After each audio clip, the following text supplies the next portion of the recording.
जहां तक जाकर विपक्षी पार्टियों की सोच खत्म हो जाती है, प्रधानमंत्री मोदी उसके आगे की सोचते हैं।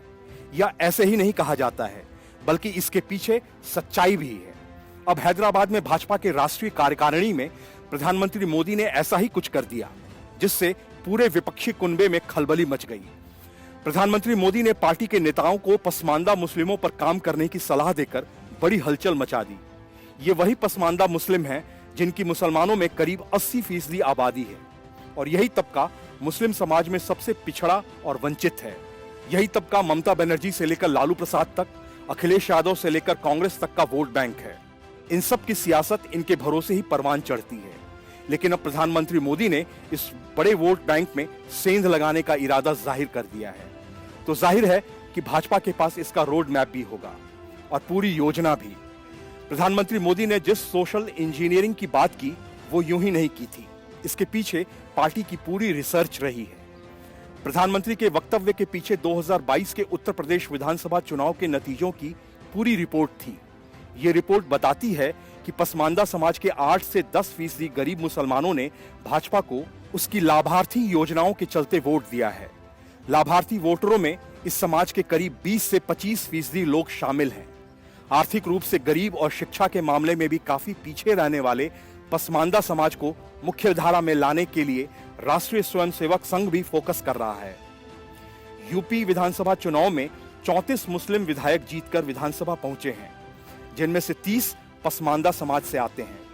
पसमानदा समाज के लोग खुद को उन 15% मुसलमानों के मुकाबिल देखना चाहते हैं, जो सियासत में मुसलमानों के रहनुमा बनने की बातें करते हैं। प्रधानमंत्री मोदी का मानना है कि हर धर्म और समुदाय के पिछड़े और वंचित लोगों को पार्टी के साथ जोड़ा जाए। प्रधानमंत्री की इस बात से विपक्षी दलों की पेशानी पर चिंता की लकीरें आ सकती हैं, खासतौर पर यूपी और बिहार जैसे राज्यों से, जहां वोटों का धर्म के आधार पर ध्रुवीकरण होता है। विपक्षी दल भाजपा के खिलाफ खासतौर से इन वोटों का इस्तेमाल करते हैं। पसमानदा मुस्लिम समाज के राष्ट्रीय अध्यक्ष अनीस मंसूरी का कहना है कि हमारे समाज में ज्यादातर लोग दस्तकार और कारीगर हैं, रोज कमाते हैं और घर का खर्च चलाते हैं।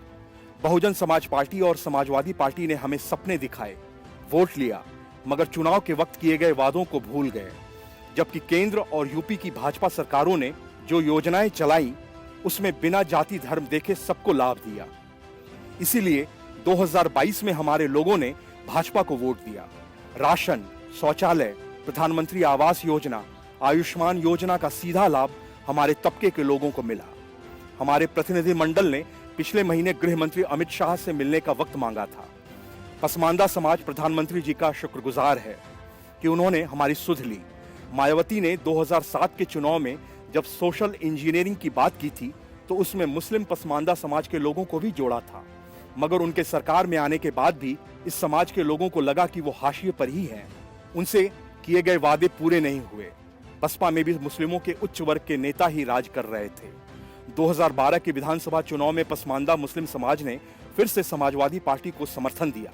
उस साल सपा ने राज्य में पहली बार पूर्ण बहुमत की सरकार बनाई थी और अखिलेश यादव मुख्यमंत्री बने थे। Bureau report, news of India.